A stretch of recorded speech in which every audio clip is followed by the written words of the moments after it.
കഴിഞ്ഞ ദിവസം ഹോസ്പിറ്റലിൽ ഞങ്ങൾക്കൊരു ക്വാളിറ്റി ടൗൺ ഹാൾ മീറ്റിംഗ് ഉണ്ടായിരുന്നേ. അപ്പോൾ ഒബിയസ്ലി ഞാൻ പോയി അറ്റൻഡ് ചെയ്തു. ക്വാളിറ്റിയുടെ ഹെഡ് ഓഫ് ദി ഡിപ്പാർട്ട്മെന്റ് തൊട്ട് CNO തുടങ്ങി അങ്ങനെ നഴ്സിംഗ് സ്റ്റാഫ് തൊട്ടുള്ളവരുടെ കുറേ സ്പീച്ചുകളുണ്ടായിരുന്നു. നമ്മളതെല്ലാം ഇരുന്ന് കേട്ടെ. പക്ഷെ എൻ്റെ ശ്രദ്ധ മുഴുവൻ അതിലല്ലായിരുന്നു. കോൺസെൻട്രേഷൻ.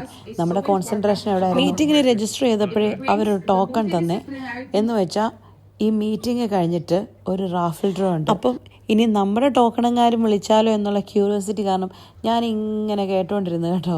വെറുതെ എനിക്കറിയാം എൻ്റെ ടോക്കൺ ഒരിക്കലും വിളിക്കാൻ പോകുന്നില്ല. പക്ഷെ എന്നാലും ബിരിയാണി കിട്ടിയാലോ എന്നുള്ള ശുഭപ്രതീക്ഷയിൽ ഞാൻ കാത്തിരുന്നു. എനിക്കറിയാം എനിക്കൊരിക്കലും കിട്ടാൻ പോകുന്നില്ലെന്ന്. അത് ഇത്രയും പേരുള്ളപ്പോഴല്ല, ഇവർ രണ്ടുപേരും മാത്രമുള്ളെന്ന് വിചാരിച്ചു. അത് രണ്ടാമത്തെ ആക്കേ കിട്ടുള്ളൂ. അത്രയും ലക്കുള്ള കൂട്ടത്തിലാണ് ഞാൻ. എന്നാലും അല്ലേ, ഓരോ ടോക്കൺ വിളിക്കുമ്പോഴും ഞാൻ എൻ്റെ മഞ്ഞ ടോക്കൺ പൊക്കി നോക്കും. ഇനി അതാണ്. അങ്ങനെ അവിടെ നിന്നവരും വന്നവരും പോയവരും അവിടെ ഇല്ലാത്തവരുമായ സകലമായ ആൾക്കാർക്കും ഗിഫ്റ്റ് കിട്ടി. എന്നെ മാത്രം വിളിച്ചില്ല. അപ്പോൾ എൻ്റെ ഇന്നർ മനസ്സ് എന്നോട് പറഞ്ഞു, തളരരുത് രാമൻകുട്ടി, തളരരുത്. നമ്മൾ സുനാമി വന്നപ്പോഴും കൊറോണ വന്നപ്പോഴും വെള്ളപ്പൊക്കം വന്നപ്പോഴും പിടിച്ചു നിന്നില്ലേ, ഇവിടെയും പിടിച്ചു നിന്നു. അങ്ങനെ മനസ്സ് പറഞ്ഞ ധൈര്യത്തിൽ ഇനിയും വരുമല്ലോ മീറ്റിംഗ്, അടുത്ത കാവല ഉത്സവത്തിന് കാണാം എന്ന് പറഞ്ഞ് ഞാൻ ആശ്വസിച്ചു.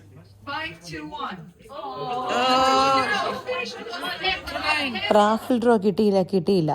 തൽക്കാലം ഒരു കോസൻ കിട്ടിയല്ലോ എന്ന ആശ്വാസത്തിൽ ഞാൻ തിരികെ ഡിപ്പാർട്ട്മെന്റിലേക്ക്. പണ്ട് സ്കൂളിൽ പാട്ട് മത്സരത്തിന് സോപ്പ് വിട്ട് കെട്ടിയ പെൺകുട്ടിയുടെ അതേ മനസ്സോടെ ഞാനും നടന്നു. പക്ഷേ റാഫിൾ ഡ്രോ കിട്ടാതെ ആ പിഞ്ച് ബാലികയുടെ മനസ്സ് വേദനിച്ചതുകൊണ്ടാവാം അതിനേക്കാളും വലിയൊരു സമ്മാനം അവളെ കാത്തിരിപ്പുണ്ടായിരുന്നു.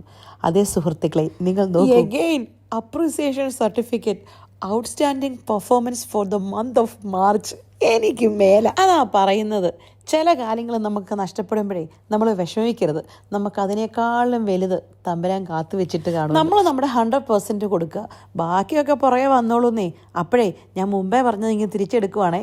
ഏതാന്നല്ലേ, ഞാൻ ഭാഗ്യമില്ലാത്ത കുട്ടിയാന്നുള്ളത്. അപ്പൊ എങ്ങനാ ഇന്നത്തേനുള്ള മോട്ടിവേഷനൊക്കെ ആയി. ഇനി ഒളിമ്പിക്സിന് ദീപശിഖയും പൊക്കി പിടിച്ച് പോകുന്ന പോലെ ഇതും പൊക്കി പിടിച്ച് ജസ്റ്റിയുടെ അടുത്തോട്ടൊരു മാർച്ച് പാസ്റ്റ്, അത് നിർബന്ധ.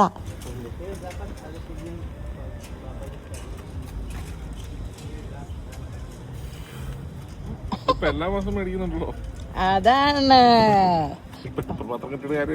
100 സ്റ്റാഫ് ഉള്ളതെന്ന് എല്ലാ മാസം എനിക്ക് കിട്ടണമെങ്കിൽ ഞാൻ മേടിക്കല്ലേ.